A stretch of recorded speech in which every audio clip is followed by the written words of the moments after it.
The legitimate business in Western Europe, the United States, Singapore, Japan, is going to be rebuilt on a Bitcoin base layer using Lightning or using other Bitcoin protocols.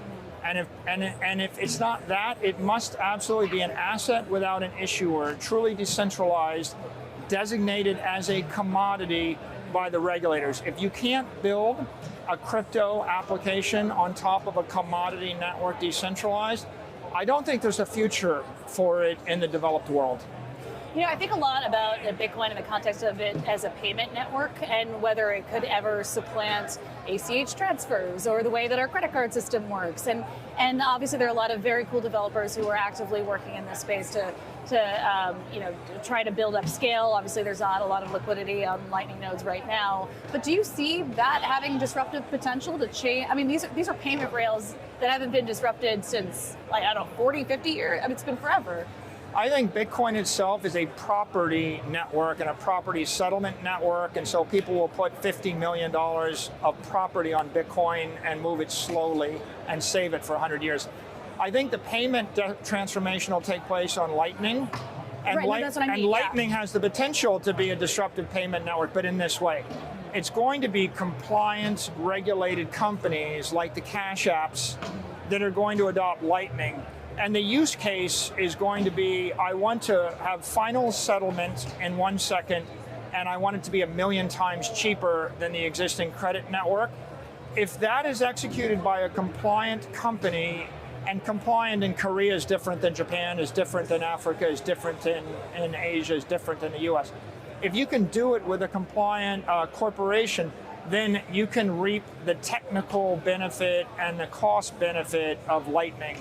I think non-KYC payment networks, like stablecoin circulating on a crypto non-KYC, I think they're going to be persona non grata, and they're not going to be successful anywhere. I do think it's so fascinating, all these local companies that are coming up, BitNob in Nigeria, and the interoperability that exists because, you know, these different companies are locally compliant in terms of laws, but they speak the common language of Lightning, and so you can have a Cash App transfer to Nigeria, and like everyone's locally compliant, like everything is above board, and it's because there's this commonality of the Lightning language. The last question I want to ask for you, of course, has to do with MicroStrategy. So you've transitioned your role to this chairman position, like you're dealing more with larger strategy around what the company's involvement is with Bitcoin beyond just putting it on the balance sheet. Like, what are you excited about that you're working on right now? Well, the first few years was all about capital markets activity, raising money and buying Bitcoin.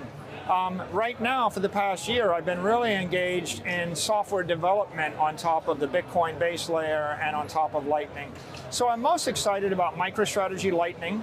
And the idea there is large brands that spend $100 billion a year in digital advertising, instead of giving that money to a Google or a Facebook, they could actually just give that money in the form of Satoshis directly to millions of their customers.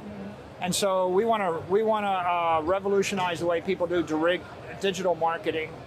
And then another project that I'm very excited about is a riff on the idea of inscriptions. But what if I had a corporate document worth $1 billion and I actually burned the hash of the document onto the Bitcoin blockchain, and I digitally signed it and time-stamped it?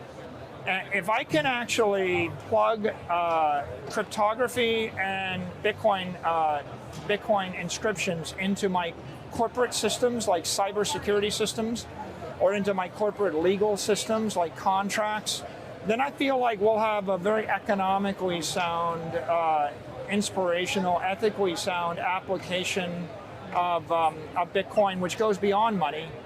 We oftentimes call it like the truth network.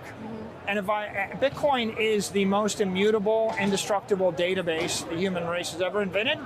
And the network itself is this fault-tolerant, military-grade communication network. So if I can find a way to secure my cybersecurity and to secure my corporate security right in the Bitcoin base layer, I think that's really auspicious. Is there anything that's keeping you up at night right now? The entire world is confused about what happens next. So continual education, communication, and interpretation of all the activities in the finance markets, and especially the crypto markets in every country in the world, is what keeps me up at night. I want to make sure that everyone that has any responsibility for this is best informed about what we need to do in order to move forward in a responsible fashion.